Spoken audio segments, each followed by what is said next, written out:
कट गइल जिंदगिया लूट गइल मरत बानी ना उपाया कोनो दे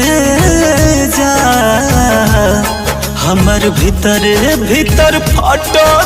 करे जा कहाँ बड़ा भगवान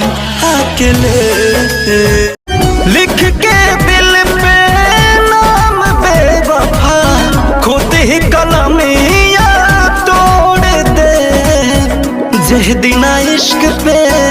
दाग लग जाए तो मोहब्बत की कसम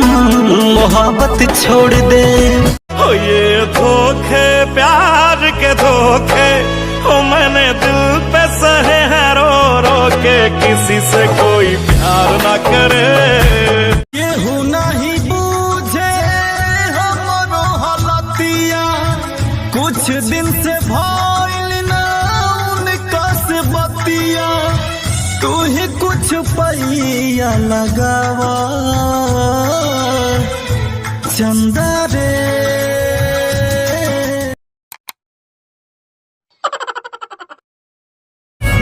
रहे जिंदगी बितावे के करार रे सनम